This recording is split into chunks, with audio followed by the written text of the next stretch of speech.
Now, Steph, maybe you can comment on a few other strategies that people may want to be thinking about when it comes to investing within the FHSA or just generally using it. Because as we talked about, some people who are going to be eligible to open this, they may not be buying a home. So how else can we kind of use this plan?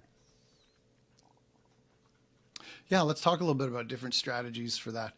Um, Here's a good question, and you posed it as well. So if you're opening up your first home savings account, and let's say you buy a home later on, but you find out you don't need to use that money. Maybe you came across an inheritance or some type of windfall or unexpected money. So a couple of questions would come up with that. Number one, if it's only been within that first 5 years and you go ahead and buy a home, could you still contribute to the first home savings account? And it seems to be the answer is yes, because you didn't use it towards the purchase of the home, but you qualified when you opened it. You can complete the 5 year window and contribute up to $8,000 a year, $40,000 over the 5 years. So it seems like you could do that.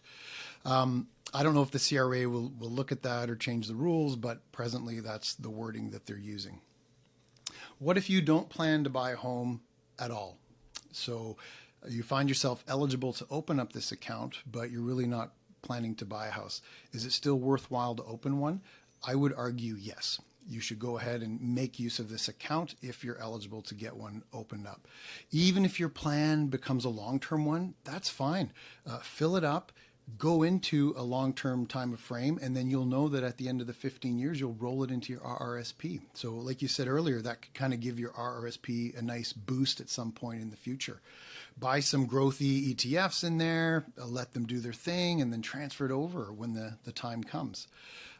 For some folks who are a little bit older, let's say, north of 50, like I find myself now, but let's say you've been renting for 5 or more years, you're still working, you're eligible if you aren't living in a home you own. So why not get this account open? If you can fund it, you might do so with the intention of simply rolling that into your RRSP and get that nice boost in there.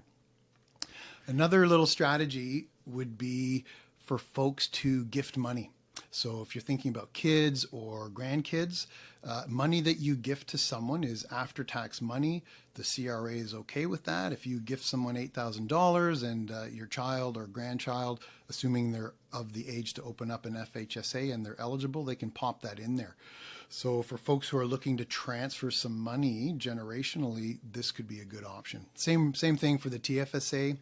You could do $14,500 a year now for your 20-year-old grandkids if you wanted to. Interesting. Okay, so parents and grandparents then can contribute to an FHSA for their kids or grandkids, but my understanding is that those contributions generally going to be after-tax dollars. Those are not going to be a tax deduction, right? Correct. So the parent or the grandparent would not get any tax break on that. It's a gift. You're giving that $8,000. When the kid or the grandkid does make the deposit, they would get the benefit of claiming the deposit against their personal income. Steph, I can't believe you said you're north of 50 because you're looking great. Like, I just got to say, I know you've told me by text that you feel great. Yeah, I don't feel north of 50, but I think we all find ourselves in this situation sooner or later. So it just happens sooner for some of us. Good for you. Whatever you're doing, you're doing a great job.